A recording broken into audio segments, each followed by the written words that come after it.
Hello and welcome to the Grand Cinema Hotel, a podcast hosted by two friends who love cinema. Tonight you'll be staying in room 184, When Evil Lurks, one of the latest horror films from Argentina directed by Demian Rugna.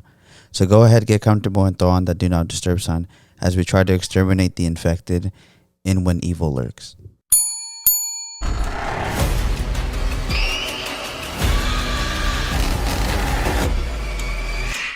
Tenemos que encontrar a la bestia antes de que nazcan más.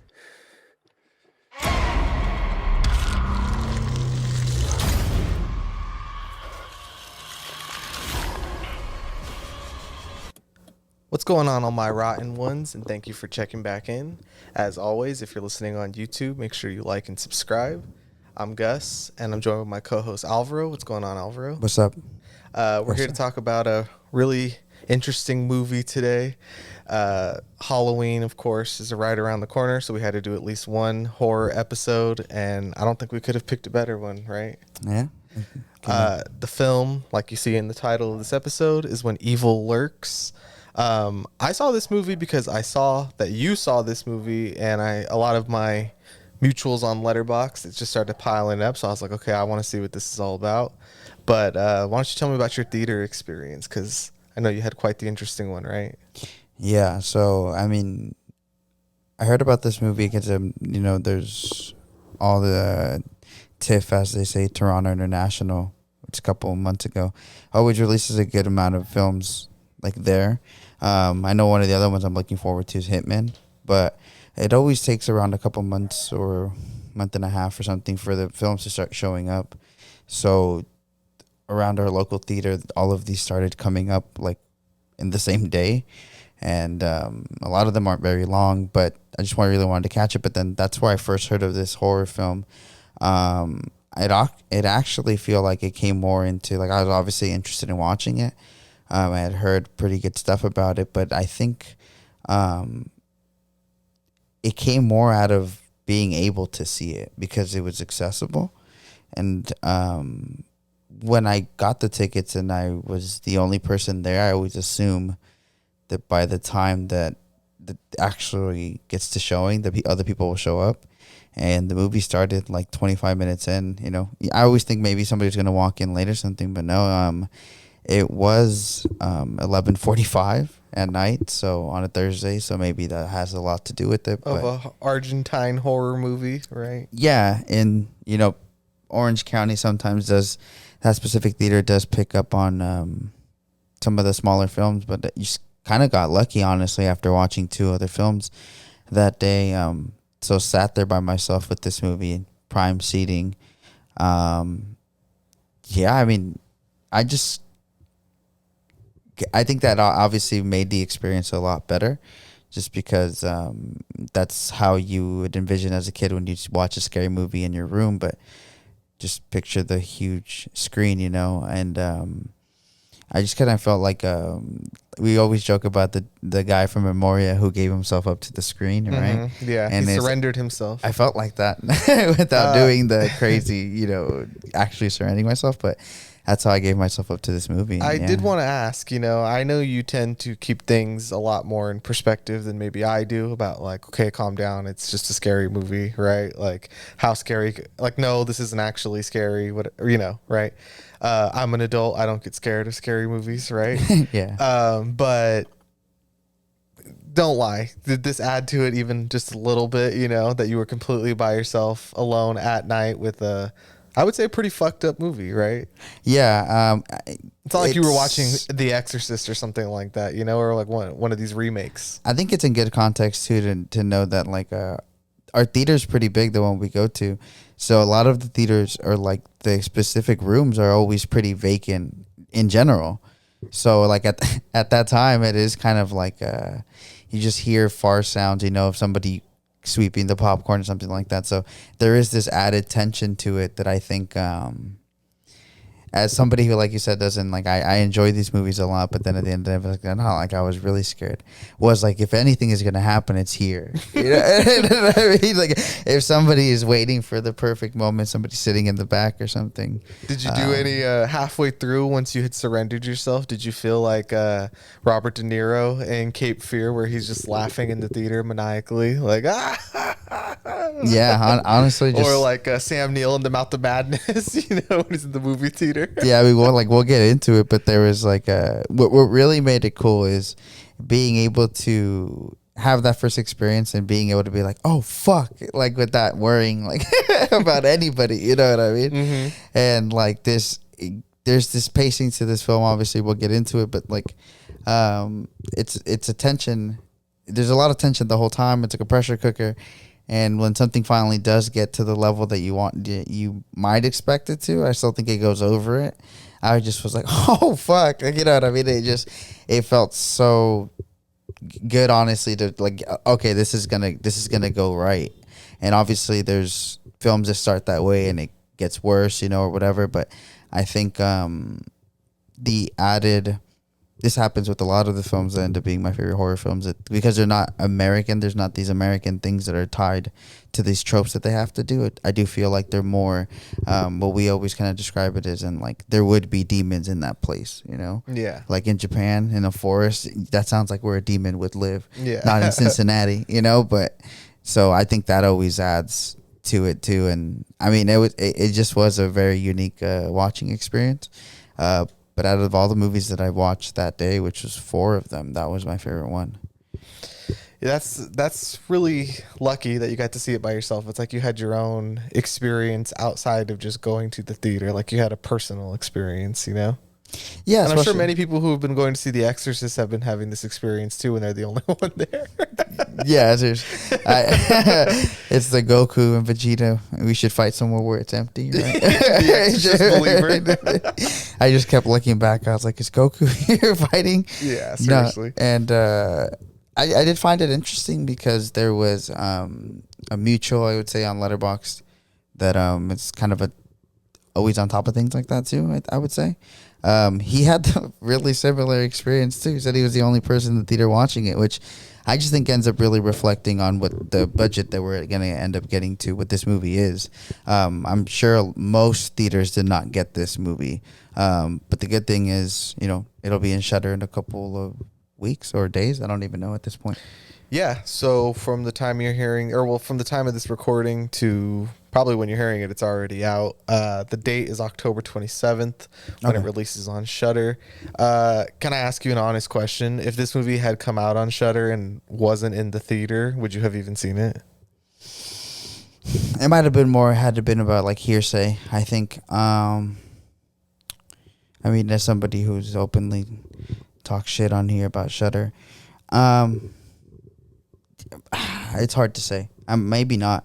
I don't think so, but I think they've gotten better. At least, like, it's not like this movie is. Is it like a Shudder movie, or was it like distributed by Shudder? You know? No, they're part of the production because they were on his last movie as well too. So yeah, I mean, they're his home kind of right now.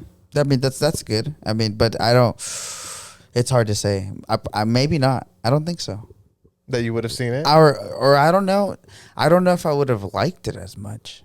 That's a real question. It's like maybe a lot of the movies I love we've watched at home, but I think that experience, the whole thing I just spent this opening thing talking about, kind of did make it be like, oh, this movie's like there. Like, I'm gonna remember this movie, you know? Yeah, I mean, I'll get to my theater experience right now, but just to kind of go off of what you said with enjoying it at home, I do think that this movie is very like epic in scale. It reminded me a lot of like, not in terms of quality, but just like the size of a movie like It Chapter 2. You know what I mean?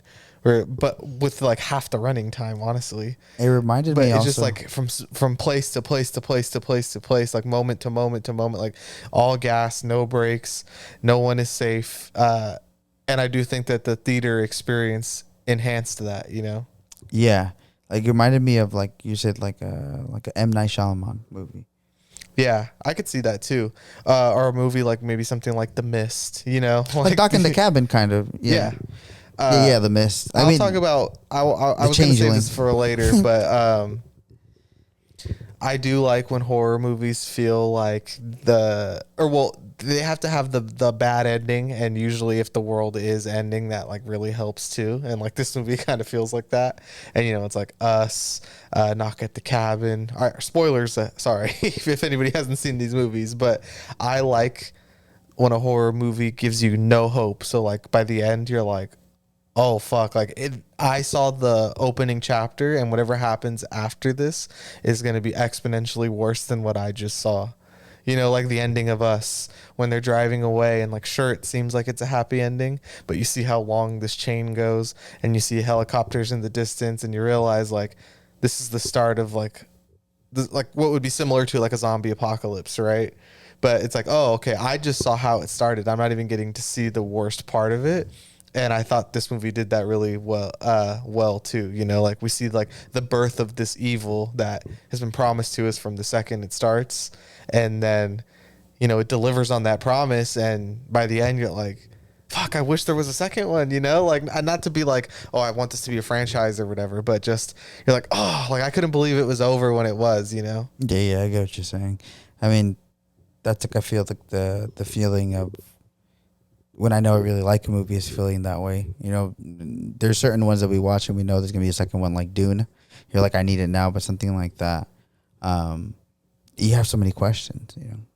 Yeah, I mean, and they do such a good job in this movie of like building out the world, and like there's so much lore and backstory, and just it really puts you in there, and like you feel well equipped, even though the movie is purposely trying to make you feel just like the main characters, which is like completely lost, weak.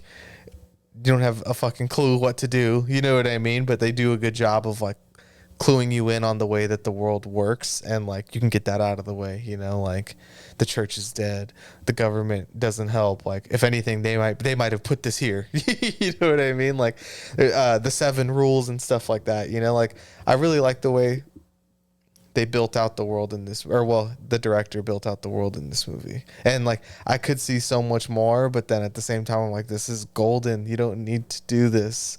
But I don't know. I mean, his last movie that he came out with, Terrified, that supposedly was going to have a second one. And Guillermo del Toro was also supposed to make like a US version of it, but neither of those things have come to fruition. So I don't know. I think that Shudder and whoever is working with this director kind of see the vision of like, man, this guy really knows how to create a story that's got some legs on it. And by the end of it, it's like, you don't even want to stop, like there's so much more for him to give, I guess. Yeah. That is also where it's been really interesting, because you watch a movie and then you see momentum being built up, which I think is always a very satisfying feeling when the movie you feel like you like so much is you see certain people championing it and you're like, oh dang, like because it's hard, I guess, with more other general things like music, just because there's so much of it, and you can kind of always find people who like, oh, like of course there's a bunch of people listening to the new album or something, but when a movie like this comes out, that's like from Argentina in our perspective, and there's certain people talking about it, and obviously again it has to do with where it was at in the international festivals and people watching it there, but it's just really satisfying for a movie like this to get the attention I think it deserves, just because similar to a lot of the other horror movies that we've done that are foreign, I just think it kind of well understands like how trivial matters that have to do with family or anything are kind of hauntings in its own, and what that could kind of materialize in a way that isn't really common. And I think that's like my favorite aspect of this movie, was that anything that you usually would see in a possession movie they kind of didn't do. And I mean, I think the biggest one was the consequence of like, usually nobody really wants to kill the demon because it's usually a person someone loves, so they kind of never really they don't want to kill it, but knowing that's the only solution. And here, that's not the solution. Like that's like more detrimental to do that.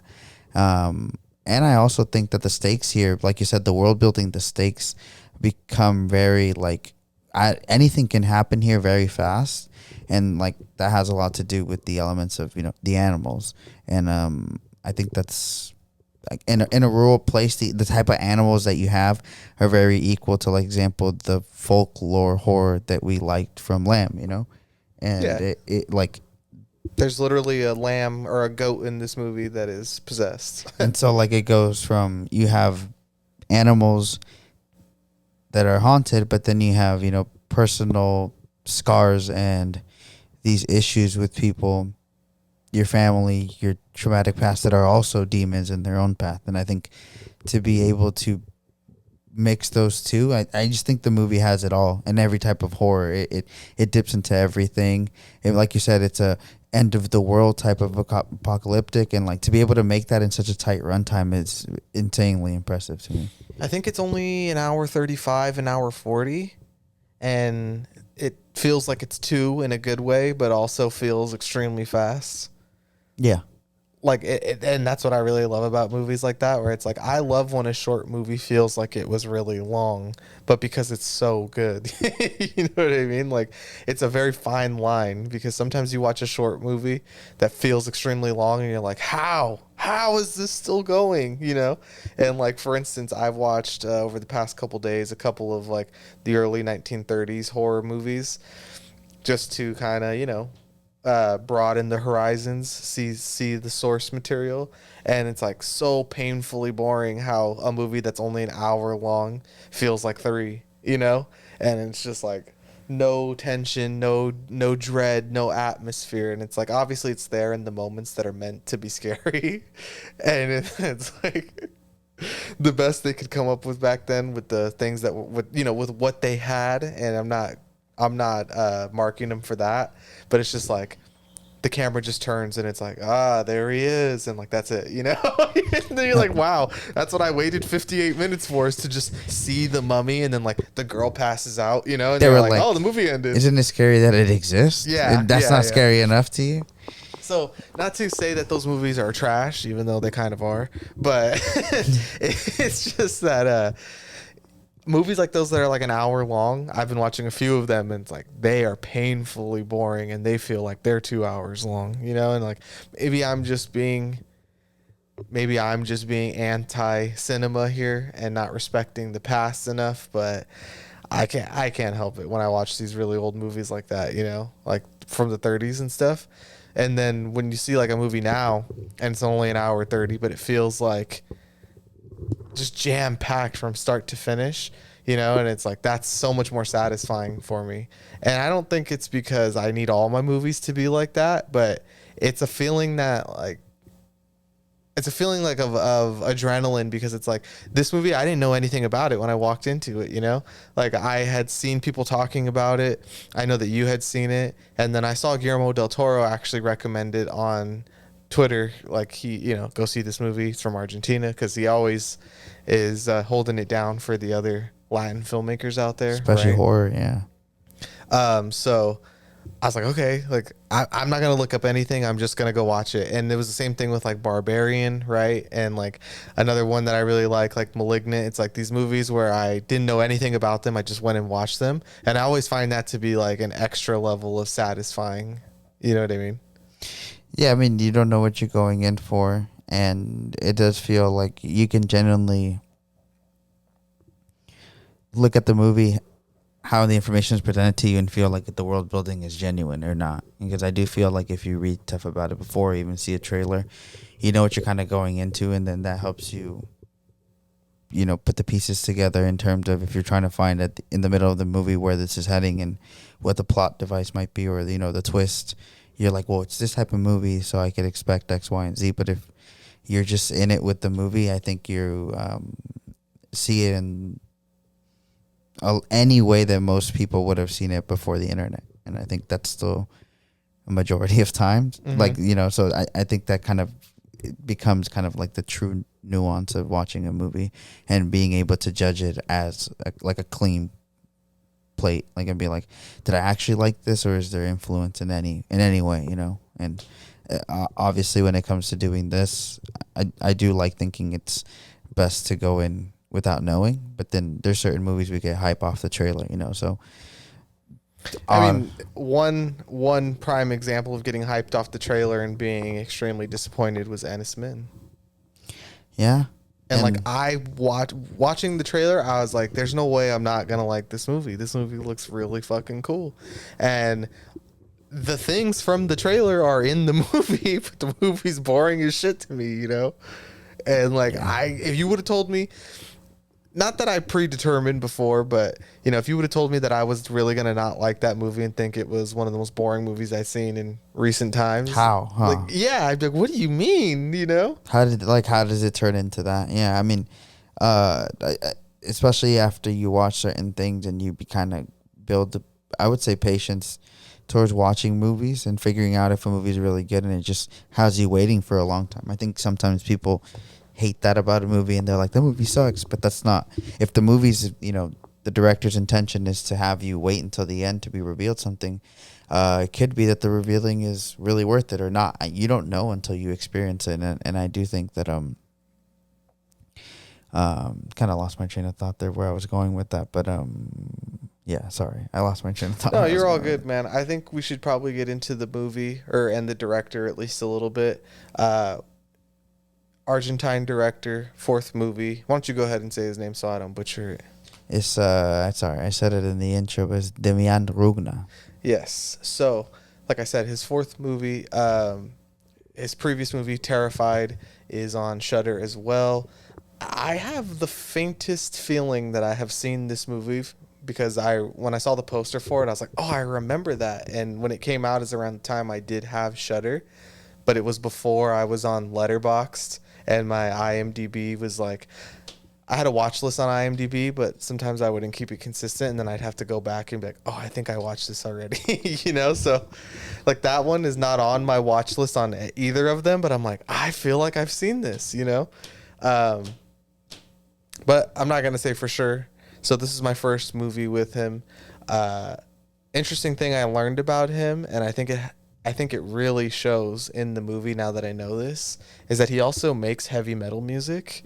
I haven't gone and listened to any of it, but that the influence of heavy metal music on this movie can kind of not be understated because the pacing and the surprising aspect of it, he wanted the movie to feel like music of like, you never know what's going to come next, of like, oh, it could sound like this, and then boom, you change the song and it sounds like a completely different song, you know? Like, those are my words, not his, but I'm just saying, like, I totally see that like that amplification that comes from music too, of like build up, build up, build up, build up, build up, you know, of like a heavy metal song. Like, if you picture a Metallica song, or you think about a Metallica song and you think about this movie, it's like, you're not too far off. Like, this is an Iron Maiden cover. My man kind of just riffed it, right? Yeah, like, he's just riffing, you know, like, oh, what if I did this next, you know?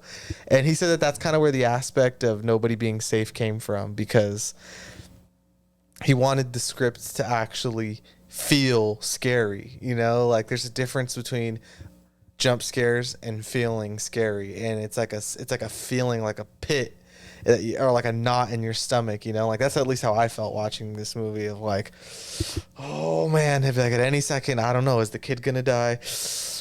When he's standing in the middle of the street, it's like, God, is he gonna get hit by a car? You know, just like anything could happen. And that came from the heavy metal music that he makes. And I just was like, that's really fucking cool, because it also made me think of Mandy too, like, which is another movie that's heavily inspired by heavy metal music. Yeah, I mean, it's the pacing of the movie does seem to draw a lot of similarities. Like I said, like, it does feel like a rift, because obviously I think there's a certain point in the movie where it kind of does, like a lot of horror movies, it has to end, and it kind of has its way where it's like, well, how do you draw the end to this film but then still leave it open for a bigger, you know, actual ending to what you think happens after the movie? But similar to a song, right? There's just this, for like the dread, well, the song might address certain things, but then that's it, and there's things that live after and before the song. And, you know, concept albums obviously kind of all form a piece, but then this is just a riff, so it's just a song, And that's really interesting that he said that, because I do think there's certain horror movies that have that energy Green are Room. just are just I do think, like, her example, I'm thinking like the lead singer of Black Flag. There's always like Henry Rollins. they bleed, right? Like they bleed into each other, certain things. Like it's still art. That's why. So it's just really cool to be able to pull from something that I know we have kind of a bias towards, but there is this like unrelenting stress to music like that. Yeah, like I said with like the Metallica songs, it's like when a Metallica song is like 7 or 8 minutes long, and it's like you're starting to, okay, this is getting kind of hardcore. Like after the 5th minute, you're like, damn, there's still 2 minutes left, or after the craziest solo you've ever heard, you're like, how is there still 5 minutes left in the song, right? Yeah. So the interview he did was with Bloody Disgusting. That's where I got that from. Another interesting thing he said was that because I make heavy metal music, we love the extreme. I hate commercial movies and commercial music. I guess there's no limit to the horror for me because there's no limit for me with music. And that like perfectly encapsulates this movie. It's like there's some really intense things in here that happen that another horror movie might not do. Like even a movie like Evil Dead Rise, right? Like we saw that recently. It's like that movie generally has a happy ending for what it is. Yeah. And it's like, guess what? All 3 main characters live. You know what I mean? And not in a like, oh no, and now they're scarred forever with the trauma of the past and what they've also It didn't created feel like now, that, at least, right? right?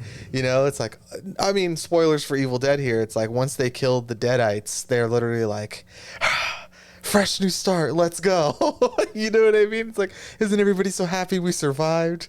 And there's like nice music at the end, knock at the cabin, spoilers. Be like, I know it's a kind of I don't want to say ironic ending, but with like the My Boogie Shoes at the end after they just stopped the world from ending. You know what I mean? It's like this movie doesn't have an ending like that. Even though it still has, it has certain elements similar to those movies. It just takes it in a totally different direction. Yeah, I agree. Anyways, the interview with Bloody Disgusting, I recommend checking it out because there isn't like a ton of stuff out there with this guy. But he has a lot of really fun stuff to say about horror movies because he's like, I'm a horror director and like I want to keep making horror movies. And I love that we have somebody like him who is just willing to like, yeah, I'm a horror guy. Like you can box me in and say that that's what I do because that's what I love doing. And when he says there's no limit to it, it's like, that just gets me so excited for whatever's next, Very John Carpenter. Yeah, exactly. I hope he is the next John Carpenter. That would be sick. An Argentine John Carpenter would be something I didn't know I needed, but now I'm like, I have to have it, Juan Carpintero. Oh, man. One of the interesting things he said, too, in another interview that I saw, I think it was Fantastic Fest, because that's one of the places this movie was at. And then his last movie, too, won the award for Best Horror Film at the Fantastic Fest in, I believe, 2018. So like that's where the word of mouth for him really started coming from. So it's like he has ties to this festival. So I imagine that all of his films will end up coming out there at some point. But he did an interview with them and he was saying that he doesn't really like kids and he doesn't want to have kids. So that's kind of maybe why so many horrible things happen to kids in his movies, because this is a recurring theme for him. And he said that it just like, if you could do it to the kids, you could do it to the dog, you could do it to the grandma. Like nobody is safe, and it's like something about like doing the horror to the most vulnerable people, like it like turns the stomach, and like I think he has his finger on that of like, I can really get people with this, because I didn't get to my theater experience, but there was other people there, probably like 10 or 12. So I guess it's a pretty good crowd for a movie like this, and a lot of oohs and ahs, like my crowd was feeling it, like the actual like grossness of the movie, like it was coming through, That's good, a participating audience. Kind of similar to Barbarian, right? We went to go watch and you're like, damn, all these people are here. Yes. It was weird because, like, I will say it did not seem like a lot of people who actually spoke Spanish. So I thought it was interesting that this movie even had anybody in it. You know, like, I was talking to you a couple weeks ago when we had first seen this movie about how Argentina is not really a country that comes to mind for me when I think of, like, the foreign film, like, powerhouses. Like, I would think of, like, South Korea, obviously, France, maybe like Italy once upon a time, you know what I mean? But that a movie like this, the fact that it got so much word of mouth, like you were bringing up earlier, is like it's a feel good feeling, you know? And it's like, okay, well, if this guy made this movie, I have to assume that he's not the only one like who's fucking cooking, you know? So it's like, what else is coming out of Argentina? Like, it made me go on Letterboxd and find like other Argentine horror movies, you know? Like, it's something that I'm now interested in. And I do think that when like film Twitter, whatever, the internet kind of comes together and it's like, hey, this is really cool. Like, it does luckily get some people to like seek out other movies, which is always like the end goal. Honestly, it's like that's why we do this podcast too, right? It's like, not that I know it all and I know what people should see, but just, hey, this is cool, you should check this out. And if you check this out, maybe you'll see something else that you really like too. And like, that's the whole fun of watching movies, to me at least. Yeah, being able to. I think it obviously takes a certain kind of person to want to throw on an Argentinian horror film, but then at the same time you have things like Squid Games that happen, and everybody's watching this Korean. Dude, my dad watched Squid Game. Yeah, like everybody's watching this Korean show, and nobody seems to care about everybody was watching Parasite. So The boundaries are getting broken down little by little. yeah, all the time, but it is interesting when something is able to tap in a little more into it. There's so many movies that that are American that don't have as much praise or as much attention, horror movies, than this movie. So I do think quality speaks for itself. Obviously, sometimes stuff gets lost in the mud, but I do think consistency always shows. And directors like this that kind of are very passionate how he is about his work always kind of stand through, and eventually I think they get their due. And I think there's a couple Argentina movies I've seen in my lifetime. So they don't come to mind either, like you said, but I do think that's always ends up being a very interesting platform for me, at least, is watching horror movies from another country, because I think I've always kind of really liked their approach to the themes that are actually really horror. Yeah, we talked about this with like other movies. Like when I saw Old Boy when I was young, and when I had re-seen it a little older, it made me want to check out other Korean movies just off the idea of like maybe they'll be kind of like Old Boy. You know what I mean? And like now, if I'm on any of the streaming sites and I see like Korean thriller, Korean horror, Korean drama, or like I see an actor that I've seen in another movie, I'm like, add it to my watch list. Like, I'm going to check this out. You know what I mean? And it's like, and I would love for that to happen with more and more countries, like another one that came to mind to me where it's like, I don't even know if I've ever seen a movie from this country, but it's like, I'm sure there's probably a bunch of great movies there. It's like somewhere like Germany, like, correct, when is the last time like a German movie, at least, maybe I'm uninformed. Maybe it was last year at the Oscars, whatever. But I'm just saying, like, when's the last time like this really popular German movie, And it's like, I would like to see an expansion of this, of like, oh man, cool. I saw a German horror movie. I saw what's the one, November, right? We watched a movie called November Wild. That's Scandinavian or something like that. No, it was, I forget exactly what the country is off the top of my head, but you know what I mean? Like a movie like that. That one was very, like, it was a country that, this is gonna kill me. I had never seen from before. Estonia, that's what it was. Yeah, an Estonian horror movie, and it's like I would watch another one because I've seen November, So hopefully that helps with this movie, and I do think that once it's on Shudder, more people are gonna see it. But we can't be too optimistic here either. That it's like this will probably be a pretty obscure movie within the within the like general context of film, right? Yeah, I mean, even if we just take the numbers, which I think Letterboxd, I would go on to say right now probably the most active logging movie database. Maybe IMDb still Probably is, not. It's but hardly I don't think functional. so. Just because I don't think necessarily the boomers who use it log their stuff all the time, but I think Letterboxd kind of is more intuitive. But I would say like, there's only about under less than 5,000 people that have logged this movie, and that means in the whole, because Letterboxd is global, obviously there's people who don't log stuff, so you got to add probably another, probably 5,000 that have probably seen it, that obviously don't have Letterboxd, but that still is a very minimal number of people who have seen it. I do think it being on Shudder will give it more attention because there's a lot of horror heads that, watch a lot of bad stuff. And I do think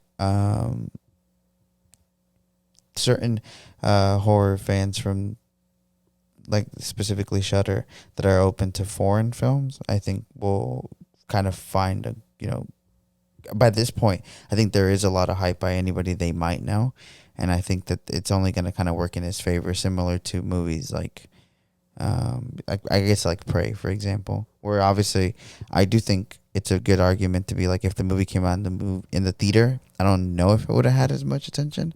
I do think this one is like, I'm glad that there was enough of probably the director pushing it in Shudder being like, no, this is good to have it in the movie theater, but that I do think a lot of his audience is going to come from Shudder.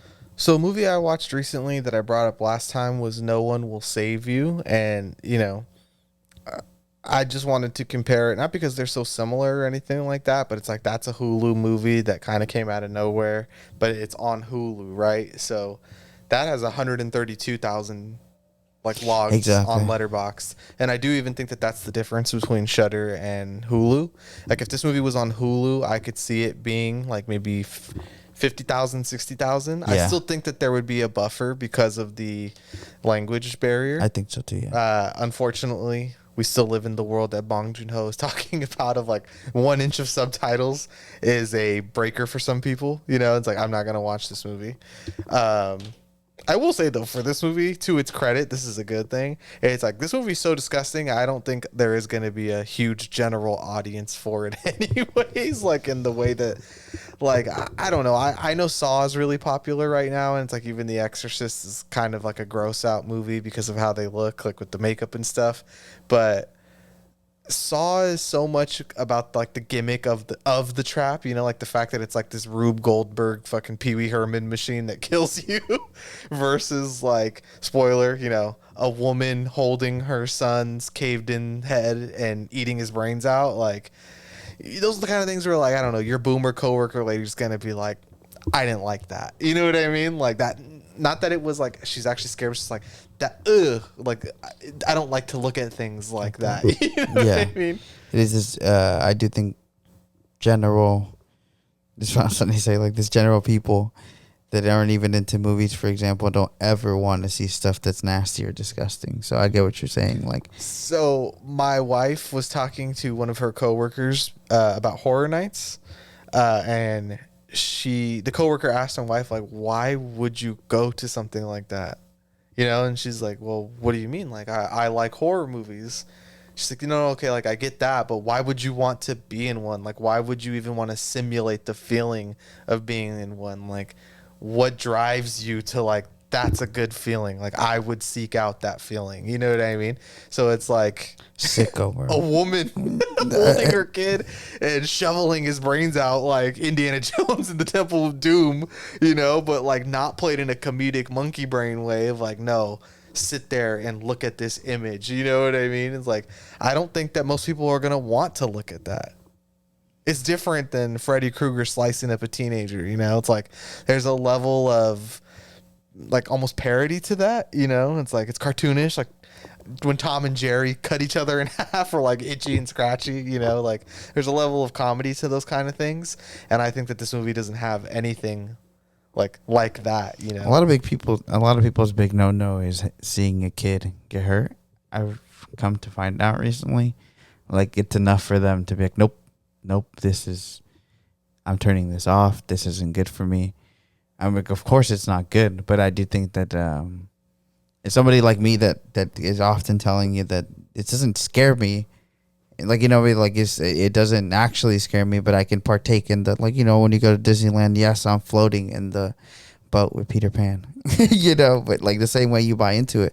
But images like that are stuff that you do, the a sick and twisted day in my mind, right? Those are the type of stuff that I do think you question yourself. You're like, why am I thinking about that? Or why is that visual in my head?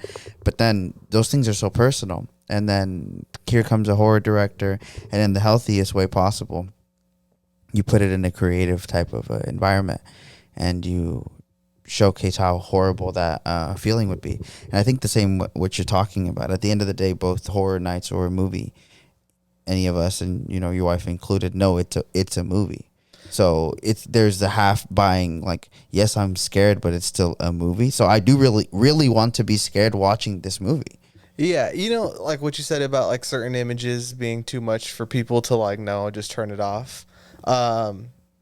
I don't feel that way about movies, but I do get visceral reactions from certain images because I know how gruesome they would be in real life, and it's like I know it's a movie, but what makes me like is like I've thought about how bad that would be in real life, so like a dog biting you, right? Like if you think about a dog, if you see a dog biting someone in a movie, you may have been bitten by a dog and you know how bad that hurts. You know what I mean? So it's like, I always think of like the scene in Django where the slave gets eaten by the dogs. Like that's one of the most gruesome things I've ever seen in a movie. And you don't even really see like the ripping and everything, but it's like the sound design and the force of the dog. And like, you know what I mean? It's like you can tie that to real life. You know what I mean? Yeah, or like a seeing point. a kid get hurt. I do think that people can tie that to like their own children or anything. I don't know. Like you could be in the parking lot of the mall and you see a kid running the street and you're like, oh, you know what I mean? It's like because you know how real that is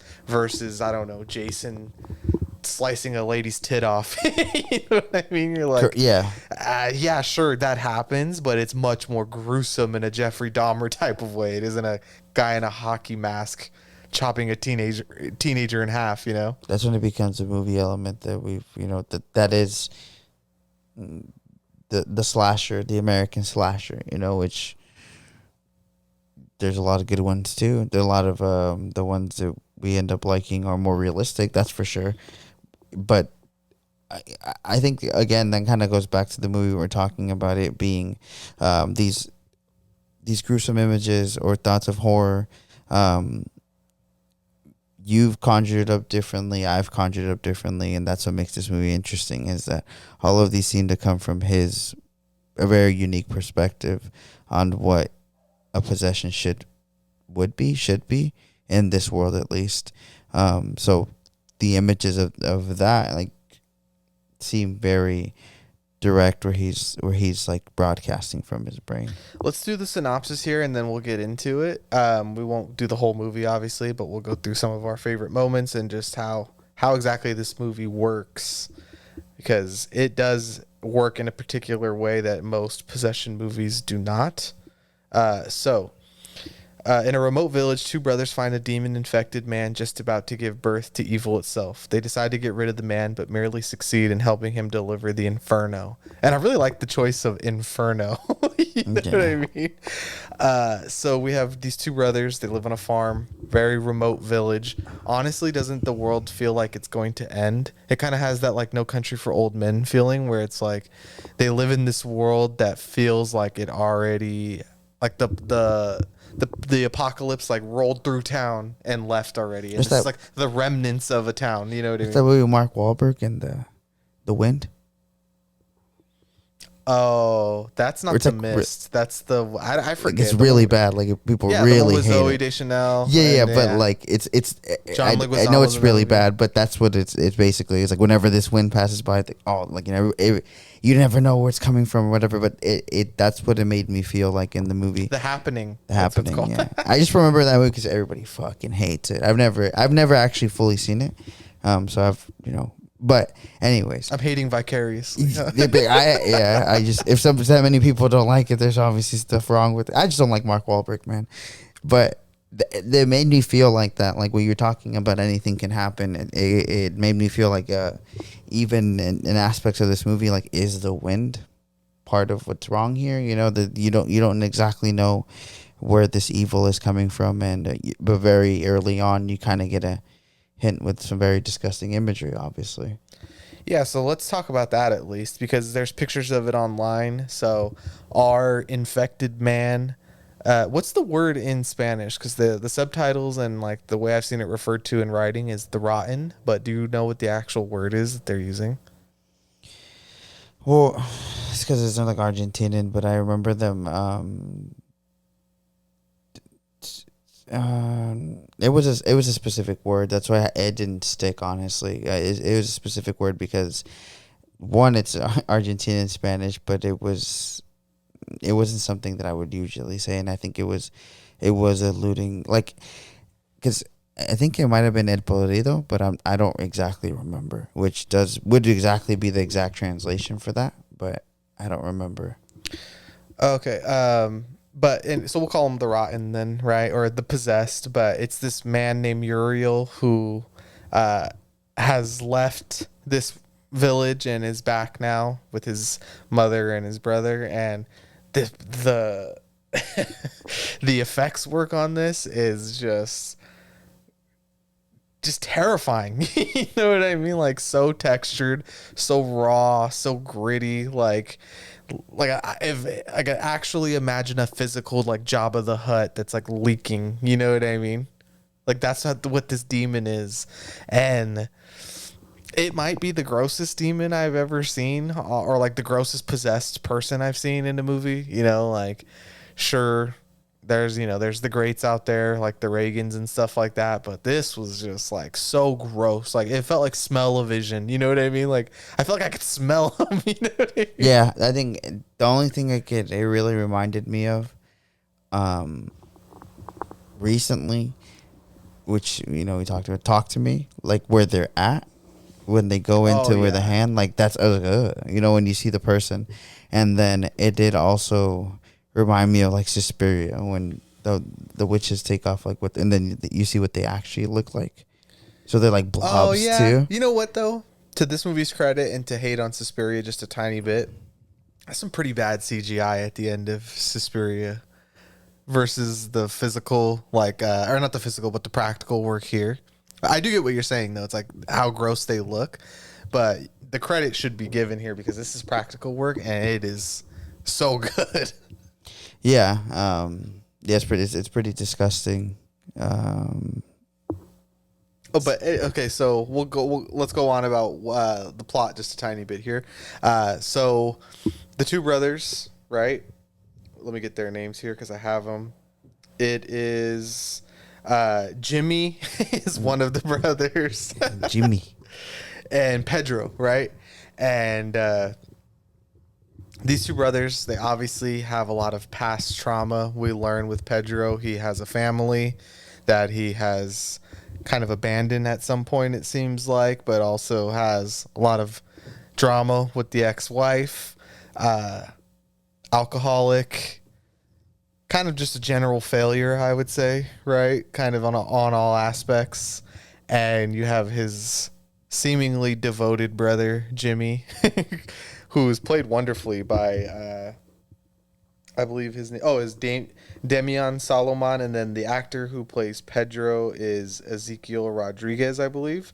These two guys are really fucking good. I've never seen them in anything before, obviously, but they just carry that like tough guy machismo, like Charles Bronson, Clint Eastwood energy, but they also have this like emotional depth to them that you can see when it's like one of them, I would say Jimmy, it's like so much more through like expressionism and like his acting without saying anything versus like the loud, outlandish, like not breakouts, but like lashings out of the older brother.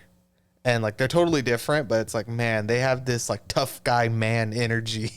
You know, that's like, I missed this in a horror movie. Like I can't even think of the last time I seen a movie where it's like, I don't know, like they kind of have like Snake Plissken energy, you know, where it's like I thought like, oh, these guys are gonna kick ass. You know what I mean? Like at least in the beginning, like their physical presence made me think that. I was like, oh, these guys are gonna fuck these dudes up, right? Or whatever it is. But totally different outcome than I was expecting, honestly. Yeah, I mean, it's like rural dudes. I think that has a lot to do with it too. Kind of where you are. If you're already thinking the world is kind of like survival, then you're like, these are survivors, right? So I feel like that kind of. Well, it's like the guy Pedro, he looks like Joel from The Last of Us. And then like Jimmy's got like this like, or well, the actor who plays Jimmy just has this like stare that's looking like 10 miles into you, and this big old thick mustache and these eyes that are just like piercing, you know what I mean? And like saying so much without saying anything at all, really, because he doesn't really say as much as his brother, to be honest. He kind of holds a lot of it inside. But I really was like captured by these two actors, you know what I mean? I was like, man, these guys are really fucking good when I was watching the movie. And not that I didn't think they would be, but I'd even seen on Letterboxd when you reviewed the movie, you put like the picture there of like the crashed windshield with the guy all covered in blood. Oh yeah. And I'm like, who the fuck is this guy? You know what I mean? Like, even from there, I was like, oh, I gotta see this movie. Like, who's this like tough guy? You know what I mean? Yeah, I see what you're saying. Yeah. Like it made me want to see it because I was like, oh, this looks like it's gonna be like badass. You know what I mean? Yeah, the picture does look like that. The picture goes hard. Yeah, I do like that picture. So these two brothers, they are trying to decide how they're going to get this demon off their land, and they kind of gather up with some of the other local farmers to like, what should we do?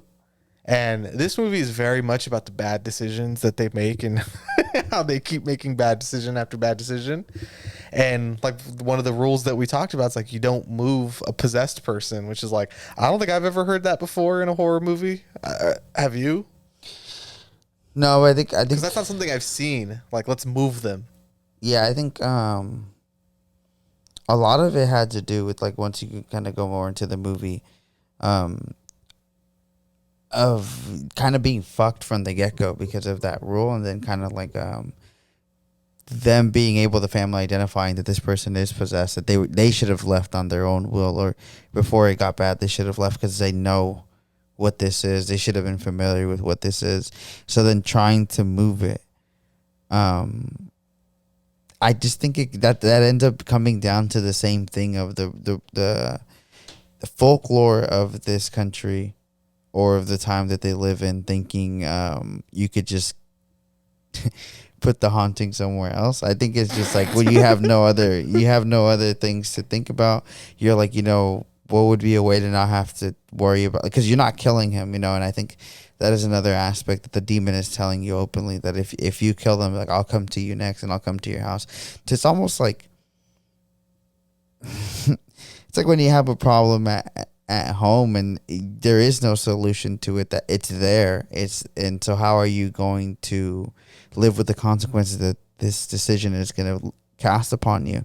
And I think just thinking that you could get rid of it, similar to him trying to, leave his family and just relocate somewhere, doesn't really work. That I think that kind of ends up coming for anything. I think a lot of people think they could just move, or I'll move somewhere else and get a fresh start, but demons follow you. I think that's just kind of like the first connection that I made, where it was kind of like they're just physically trying to be like, well, I didn't see it, so it can't be haunting me because I didn't touch it, I didn't see it, I don't know what you're talking about. But it's like this evil entity obviously is way above that, and it almost seems to be at this point that it grows, knowing what kind of people it's attacking. Yeah, and there's a lot of backstory even just with the possessed character, of how did he become possessed, the government knowing about the possession beforehand, and that this is not really actually news to anybody in the town. Like, everybody has known that this has happened, but it's like they live in a place with zero infrastructure and any type of real law and order. So the cops are kind of like, kind of similar to a movie like The Wailing. The cops are like, I don't know what the fuck you want me to do about it. You know what I mean? It's like, we haven't talked about that either. It's like the main three inspirations for this movie is a Viggo Mortensen movie called The Road, which is, I don't know if it's technically a horror movie or not. But I added it to my watch list after he said that. And then the original Evil Dead and The Wailing. And I did feel a similar connection to The Wailing with the world building of like having the police involved to an extent of like, yeah, okay, that person is possessed, and like, what the fuck do you want me to do about it, you know? And it's like, go ahead and tell the mayor, and it's like, yeah, the mayor knows. Why do you think he never comes over here? You know? And it's like, there's even an aspect where one of the characters, Ruiz, who is one of the local farmers on the land, says that he believes that they put him there, like the state purposely put them there to rid these people of the land, and then they can come and snatch it up, you know, for free. Basically, they could claim it as government land or whatever and have their way to, you know, let's get the demon to kick these people off their own land, you know. And it's like, there's so much going on. So within the first 10 minutes, it's like, it's not that it's not like it's confusing in any way, but it's like so jam packed, but it's like just hitting you in the face with the information, and you're like, okay, like, all right, I guess fuck, we have to move them, you know? So it's like he sets it up in a way where it's like it does seem kind of logical, and it's like these people have nothing, so what are they gonna run to? Even more nothing, you know? Like, all they have left is this land, and it's like there's still some pride to it as a human being of like, you're not gonna kick me out of this place, you know? Yeah, like it's a human reaction to like, okay, let's get rid of this, you know? Like, that makes sense. You can't really fault them for doing that, you know? exactly. Yeah, it I think that's where it just delivers really well. It's insanely realistic in that aspect of not when you're watching Evil Dead Rising, but why would she pick up the book? You know, I don't understand why you, again, like in any, being a regular person, you're like, well, as much as I like horror films, I don't gravitate towards weird objects to be like, I'm trying to see if this stuff is real, you know? Even like the same thing, like they know there's a possession there, and they're like, that's your problem, bro. I don't know what to fucking tell you. Like, I okay. You know, they're not going to send a missile or... Good example, what you said with the Evil Dead. It's like, you don't question why would you pick up this book, right? Because it's like, it's a horror movie. They have to... It's the inciting incident. Like, I don't know what to tell you, that movies have inciting incidents, like where you have to do the dumb thing for it to play along with it and for it to work, right? But it's like you said, in real life, it's like you don't just like, oh, hey, whoa, I saw this flesh skin book on the floor and I picked it up, you know? Like, I was walking down the street the other day to the gas station to grab a drink, and I saw what appeared to be like, I don't know, maybe like a tuba case or like some big giant case just on the side of the street, right? And my intrusive thoughts, my No Country for Old Men, I was like, what if there's money in there, you know? Right? But did I actually stop, touch this thing, and possibly give myself some kind of curse or supernatural drama that I don't need in my life right now? No, I did not, because I was like, I'm not the kid in Evil Dead. I'm not about to touch some bullshit on the side of the street because I'm like, I wonder what's in there, you know? But I couldn't help but think that the other day when I saw this thing. I was like, this is how horror movies start. Like, literally, I could have cursed myself right now. Like, and it simply wouldn't happen to me because I don't pick up trash off the side of the street, you know? Yeah, exactly. But it's like in this movie, if it is planted, it's like, what are you going to do? And I don't really like to nitpick the movies anyways for dumb things like that. Like you said, it's like you kind of just have to enjoy it in Evil Dead, like of an inciting incident. But with this one, I don't know. It feels like the right thing to do, at least in the beginning. And it's like, yeah, that's kind of part of the horror that, like, God damn it, every choice I make is the wrong choice, you know? But it's it is grounded, it's realistic, you know, as opposed to like picking up the book in comparison, because like the shit is here already. The problem is here in the beginning of the movie. It's not started in the movie, and like, oh, you're fine, and then you pick up the flesh book. The problem is here from the beginning of the movie. So we're in, like, this is the horror aspect. And I think that is something that the smaller you get in franchise level, at least, that starts to go away, and that's where the realism is. This isn't really too much of a spoiler, I would say, but it's an actual plot point in the movie that I can't remember it right now as I'm sitting here thinking about it, but I wanted to ask you if you do. So the movie starts off like just kind of like a shot out of a cannon, right? And it's like you hear this screaming and these two brothers, and it's almost like this like beginning of like an action sequence, you know? And it's like they grab their guns, and like, oh, 2 clicks that way to the right. Oh, I can hear it. Did you hear that? Okay, what are we gonna do? Blah blah blah blah blah blah, right? And then you find out the next day that there's this man who is apparently like an exorcist, right? They find his body completely cut in half in the middle of the woods. Who did that? The demon that's inside you, or like Uriel did that, or like who did it? The family that is protecting him, the cops. Like that was something that's been like kind of not irking me, but I'm like, God, I don't remember if they bring it up or if that's like one of the mystery aspects that's carried out throughout the entire film, is like who killed the cleanser. I mean, I don't. It's not answered, but I do think that the fact that it could be anybody who's possessed, I would probably think that it could have been the kid. The kid ends up having pretty weird reaction to stuff later on, and I think it ends up being like it can possess anything it touches. Mm-hmm. So I think that it would have been the possessed kid, which later ends up running to the farm and they shelter. Oh man, but even just that beginning of the movie, it's just like, wow, you know, like even in most horror movies, I'm not expecting to see a body chopped in half like 5 minutes and just kind of there it is right in front of you, you know, and it's like that's kind of when I knew I was like in good hands. I was like, oh, this is only gonna get like crazier from here, you know. And start to become a mystery like any of the Korean movies, right? That we're like, oh damn. Yeah, so after they move this body and they think they've rid themselves of it for like what, all of like 10 minutes in runtime, right? Like there's maybe less than 10 minutes of like, oh, I don't know, maybe that was the right thing to do before things start getting just like completely wild again.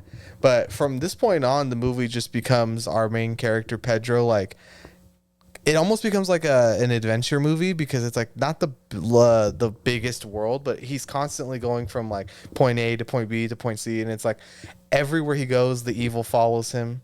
And later on, when we meet our other character, this older woman who is an exorcist, it's like revealed that this demon may have been following her from like many years ago, and it's like it found her in this town, and that's why Uriel and all of this stuff is happening, but it's never like confirmed for sure. But it's like just this like you said, like this boiler pot of just like bad thing after bad thing happening, and it's like almost like a disaster movie too. Like I think that's kind of when you brought up like The Happening, it's like that kind of idea of like you I don't know, or like maybe something like War of the Worlds. It's like you look up, boom, airplane crash, then the building collapsed, and then blah blah blah blah blah, and it's like all of this, but it's like with possession and demons, and you never know like who is not possessed and who is. You know, exactly. And not just touch too, because you said touch, but it's like a dog sniffed clothes and got possessed by this thing. And it's like the demon inhabits your body, and then it becomes like to be possessed as you become. I do kind of like that. It seems like he saw Reagan and was like, why would she be green? And then he was like, well, what if it was like a virus instead, right? I feel like there's like an inspiration there, but like the demon itself being in the body, it's rotting the body, right? It's not supposed to be there or whatever. It's killing it. But then like there's the ability to conjure up dead, right? And those don't look infected. That's where like the Evil Dead inspiration to me comes from, because it's like there's one possessed like deadite, and then it's like they're also capable of like you said, like raising the dead. It's like, who is this? The demon is in Uriel, but also has the power to conjure up like 20 zombie demon monster kids too, you know? Yeah. And it's like I'd almost made me think of like Naruto, like look at all the shadow clones. It's like it ends up being more, again, a curse. It's like a curse that this, you know, the more you dig into it, it seems like everybody in this town or that it comes across to is kind of, besides the kids obviously, is worthy of having this demon kind of follow them. It's like it's not like they're really quote unquote attacking innocent people. Maybe Uriel, maybe there's you could debate that maybe, but it does seem like everybody else there is some like reasoning why they they would have demons follow them, similar to their decisions, right? Coming back to bite them in the ass. Yeah, and after all these bad decisions that just keep going left and right, it's like we kind of know. I think we know within 30 minutes left of this movie, it's like there's no way anything good is really going to happen, right? And it's like even if they solve this thing and we're like to wrap it all up with the bow, it's like I don't think it would be like, oh, and then we were straight after that. Like it just had that feeling of just like the world is over. Like this place is not going to exist anymore. It's just going to be like the evil is going to go through this thing. And then this town, these people will no longer exist, And it made me think of like the scale of like the empty man. Like I always like when the detective in the empty man mentions like you can't indict the cosmos. It's like something evil that just like floats in the air and infects everybody. And like I don't think it's meant to be like a COVID allegory at all in any way, shape, or form. But I do think it's like, yeah, like an airborne virus. You know what I mean? And like I do like that aspect of it because it takes the possession of like, sure, you could make another Exorcist movie. It's like even the Exorcist is victim of this. Like, it'd be crazy though. What if there was two? Like after all these years of Exorcist sequels and other movies of The Exorcism of Emily Rose, The Exorcism of so and so, The Last Exorcism, blah blah blah blah blah, documentaries that claim that they do it. It's like. The Exorcist believer's craziest idea was like, what if there was two of them at the same time? What if there was two? And it's like in this movie, it's like, what if it infected a whole town and like not only town, cities? Like it has more of a zombie apocalypse virus vibe to it than it does even like a possession vibe. Like I thought it's like sure we'll be a possession movie, but we're gonna approach it like a virus movie. Like it could be Contagion, you know what I mean? Like something like that. Yeah, I think that was something you don't really like. I think we had mentioned it before. For a possession movie to be like taken upon that way, I don't know if I ended up feeling very similar to like Possession watching this movie though too, because you don't really end up understanding the power of the evil that you've manifested through just shit actions or these terrible thoughts and all of it conquering up and this creation of this evil. It did remind me in that way that energy is airborne, like you said. And then it's like, sure, you could probably do that with like It Follows, right? It's something that is more. That's a movie I saw people mentioning, like because of how the structure of the movie and how it operates, not so much the actual plot itself. Yeah, so like but it ends up coming towards that, like that it's something through a bad past decision that you made. It is conjuring up in a certain way. I mean, that's I think the arrow through all of the horror films, right? Maybe there's some like the slashers where it's just no, this guy's mad, so he's just killing people. But for the most part, the traumatic events is these moments of mishaps or this evil that lives within you that ends up manifesting in some way. I wanted to ask you, I hadn't thought about this really until of what you were saying right now, but do you think of this movie as like the quote unquote,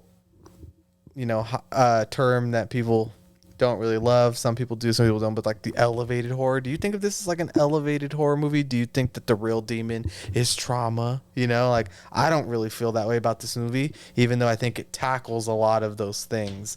I think it walks a fine line of like, no, this demon is not your past trauma manifesting itself as its demon. It's a demon, but you also have a lot of fucking baggage. Yeah, I mean, it's not. I wouldn't say it's that type of movie, I guess, where it's like actually I actually think it's manifesting. No, I'm just saying that there's that connection. I think that's why it's well written, but I don't think it's elevated. I do think it's just a demon, but I see those connections. I don't know. Like I think it's like a proud genre movie, but then he also was like, oh, but I can make the characters really good too. Like he's not trying to do something like the Babadook where it's like, oh, the monster is motherhood manifesting itself or whatever, you know? And it's like, no, this is a demon that really exists, but these characters in this world are really like hurt people who have been through a lot, and like that's why it makes this movie so much more painful, because they're not just empty shells that I've just are just here to be killed or whatever, or to be tortured, you know? And it's like these are people with a lot of pain, and like that's what makes them so, or that's what makes it so like, sounds funny, but it's like, but so juicy, you know what I mean? It's like, oh, look at this guy, like he already has so much going on, and like, oh, now he's extra fucked, you know what I mean? Yeah, I get what you're saying. I don't know. Like, I don't really think of it as like an elevated horror movie. Like, I think it's a proud genre horror movie. I don't think it's like, no, actually, I'm trying to say something really deep, you know? Yeah, I get you. But it's like, at the same time, it is. And like, I think that's what like, it actually makes these movies good. It's like, they're doing it without like the heavy handedness of some other movies, maybe. Yeah, I get what you're saying. Or like, you know, it's a movie that we like, but maybe some people don't as much as like something like Men, you know, it's like, I get it, you know, like, I don't think this movie even has that kind of like, you can't really throw that kind of criticism at a movie like this. Yeah, no, I don't know. I don't think so either. I don't know. So, I wanted to kind of talk about too, like other aspects of the film that, like why I think this is such a good movie, and it's like one of them is the cinematography. I honestly think that this is like such a well shot movie. A lot of the adventure aspect of it, or like the road tripness of it, and then like the movement within the frame of like how they show the horror like in a subtle way that's not really jump scary at all. Like I just think the cinematography adds like so much to this movie. Yeah, there's a lot of well-framed shots here. I think that don't really match with the budget. You wouldn't really think that other movies would have you think that that's what they have to give up because of the budget. But I mean, this movie does really. I get you, right? And you're like, no, it's dark and you can't see anything because we didn't have any money. Yeah, and I do think again this movie, international films seem to understand that through their may be limited through their background or something, but the camera is a whole different type of eye. You could do a lot just by framing the camera a certain way. Yeah, I did think the cinematography in this was better than it needed to be, to say the least. I think that it kind of reminded me of something like being shot, like, I know I've been bringing up No Country for Old Men a lot, but just like visually, that's the kind of movie that I really like stuck in my mind the whole time I was watching it, of like just kind of how it was shot, like the two men in the movie. I do think it has to do with like the landscapes too and everything. It's like, it's almost like a Western horror movie just because of they're on this like ranch and stuff like that. Right. And then some of the ways that they shoot these two men, like there's a scene at the end of the movie where one of the character breaks down and the other character's just standing behind him. It's like the way they frame it and shoot it, it's like, is just like, it felt so big, you know, like I was like, man, if this was like stretched out on IMAX, it's just like, I don't know. I think of something like Leonardo DiCaprio at the end of Romeo and Juliet. He's like, ah, like screaming, you know what I mean? And like the way a movie can just make that shot feel so like important and like, I don't know. It's just like, it's one of the last shots of the movie. It might be the last shot of the movie, but I was just like, wow, like it really stuck with me, you know, like it reminded me of like even the ending of like Call Me by Your Name when Timothy Chalamet is just like crying in front of the camera. You know what I mean? I'm like, wow, what an ending. Like what a way to shoot this thing, you know? And like, I just was really impressed the whole way through with the cinematography, honestly. Yeah. And again, cause they're moving all the time. It did work, and it's for the reveals, a lot of the horror reveals, they're just very aware, adaptive, how, you know, creatively use the camera, and I do think it ended up really like helping elevate the material for me, at least. There's certain, like for example, you know, like again bringing it up, like Evil Dead Rising. There is no cinematography in that where I was like, oh, like there's shots in there obviously I really like, but it's not like I felt the whole movie was necessarily shot with the creative direction, and this movie did at least.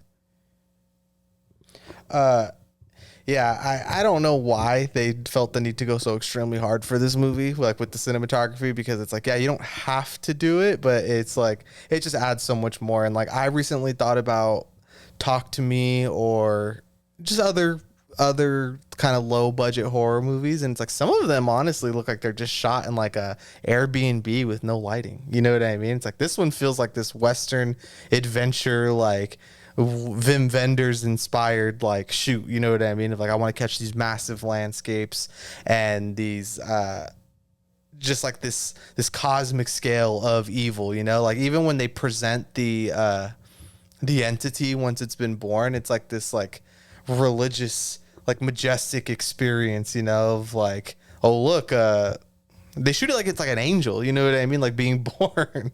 And it's like, I don't know, in another movie, in another movie of the same budgetary limits, I feel like they might not have done something so inspired, you know?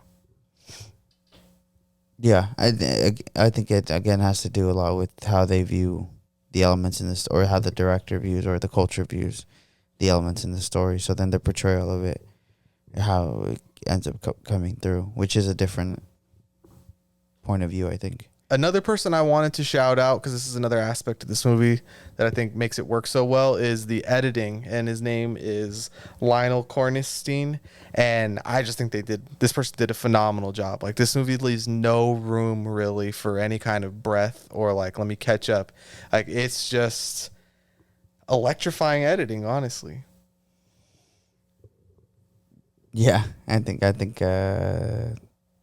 wouldn't know too much about the editor, so it seems a little hard to approach that one. But I mean, no complaints there, that's for sure. I just thought that the pacing was really well done, like in the editing, you know, and it's like it knows when to linger and it knows when to move the story along. And like, honestly, for me, there's only like one small aspect of this movie where I was like, I feel like it's kind of dragging here. And it's like this exorcism scene, not really scene, but like, not like an exorcism, but like investigating this school. And it's kind of towards the end. And I felt like that kind of dragged on just a tiny bit. But it's like the rest of the movie is just like boom, boom, boom, boom, boom. And like, I think that's why this movie, it's like for the short run time that it is, that's how you can get so much in there. And it's like, there really is so much in there. Like the more time I've thought about this movie, it's like, I can't believe like all the things in it actually happen. You know what I mean? Like, how do you have the time to fit so many of these like really intense, like critical moments into such a short movie? Yeah, I think taking out a lot of the having to identify with we were a happy family, then something went wrong. All of that cutting off of a regular story, maybe that we're used to, 25 minutes, and just starting with here's this problem, ends up giving that leeway for you being able to be like, here are all the ways that they tried to stop this. Usually like 3 different separate occasions or 3 different ways of trying to, let's try this, let's try this, let's try this. That's where the film does feel like it's realistic in terms of how many solutions and how like hassle and how much of a like just quick turnaround you would be like, this doesn't work, all right, we need to do this, we need to do this, we need to do this. Obviously always feeling like a panic. I had brought up It Chapter 2 just in terms of like the size of the movie, like that's what it felt like to me. But the difference there being like that's like a 2.5 hour movie that also takes place over the span of like years, right? And this is a movie that's an hour and a half and takes span over like what, 2 days maybe? Yeah, like, days, yeah. But they feel so similar in size, you know, and it's like this evil, you know, and like, and Pennywise of like just this unknowable entity from who knows fucking where, right? But it's like handled so differently. And I think that this guy, Demian Rugna, like, I don't really want him to go into franchise filmmaking. It's like, sure, I guess you could do that, but it's like, just keep giving this guy like a budget of, I mean, apparently what they're giving him is enough to make something really big. So it's like, even if he just gets a little bit more, like we've talked about with Wes Anderson, it's like, I can't imagine that it's going to be like detrimental at all. Like if you gave this guy $5 million more, it's like, God, how much bigger could this movie be? How many more ideas could he fit into his worlds, you know? And it's like, it's just something I'm really looking forward to of like what's next for this guy. And I don't think it's been announced yet, but I'm sure he's working on something. Yeah, someone like it seems like he's very inspired by a lot of things. He probably dives, like you said, between making music and doing this. So I'm sure there's stuff that already sitting there, and you know, I don't know if necessarily international directors have too much of a commercialization per se. So I do think he'll stay in this lane for a long time, or for probably most of his filmmaking. So you just gotta see what else he pops out of his head, honestly. I hope he becomes more popular here, at least for the budgetary reasons, because like these other directors from foreign countries, like the one difference, well, I guess the one difference America has compared to the rest of these other countries is like the production usually is partially funded by the actual government of wherever they're from, right? So it's like if you see a movie from New Zealand, you always see like the New Zealand Film Commission, whatever, right? And it's like these other countries actually like subsidize and make art because they understand it's like it's important to make art. You know what I mean? And like, yes, we should, as the government, set aside money for creative endeavors, and like that can also be limiting, which is one of the things he talked about. It's like Argentina has a lot of rules for like how you can work with kid actors, so it's like that was a limiting thing. But that for the rest of the stuff, these other countries and like their governments kind of don't really like it's almost like they don't even get in the way as much as like a studio executive does. You know what I mean? It's like, and they're the fucking government, and they still have an understanding of like there should be some artistic leeway of like, okay, like one of the rules, for instance, was like when you're working with kids in Argentina, you can't cover them in red fake blood, because like we don't want children who work on these film sets to be traumatized by the idea of like being covered in blood, right? So it's like you had to just do it blue and then change it later in post. But it's like, I don't know, here you might have like some studio executives like some other dumb fucking note or whatever, and it's like maybe it's better to make movies this other way, you know? And it's like, yeah, sure, you don't have the budget, but you might have a lot more creative freedom. I hear what you're saying. It's a give and go, right? Yeah, and like here it's like, yeah, sure, you can make $100 million movie, but if you have a studio executive breathing down your neck the whole time telling you that you need to have a love interest and two subplots that have this, it's like, you know, what are you going to do, right? Your hands can be kind of tied here versus here's $5 million, go do your thing. Just don't put any blood on these kids. True. It's been a long conversation. I don't really have too much more to say. What about you? Yeah, no, I mean, I just hope more people see it on Shudder. I do think word of mouth has kind of gone far away with this one.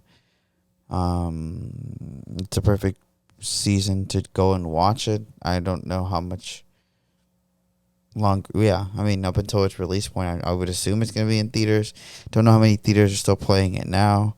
But I would, recommend anybody to check this out who likes short horror movies that really get to the point, or if you just want to seem deeper than that. If you like something new or things, if you want to see a good possession movie this Halloween, I would say When Evil Lurks is definitely the one to watch. So that wraps it up for us. Check out this movie. I'm sure you probably don't have Shudder, so watch it somehow, but this is definitely a top movie for me so far this year.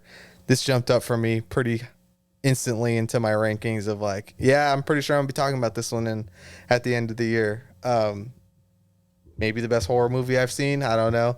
There's still a couple of weeks left, for a new one to come out, but this one, I don't know, man. Might have tied that up already. So, catch us next week for Killers of the Flower Moon. I can't believe we're finally doing a fucking Martin Scorsese movie. So cool that we're gonna do one as it comes out. Yeah. This is gonna be so much fun. I can't wait for that. Thank you for checking back in, Grand Cinema Hotel. Almost to our 100th episode. That's another milestone to look out for. So thank you for listening. Bye-bye. Bye.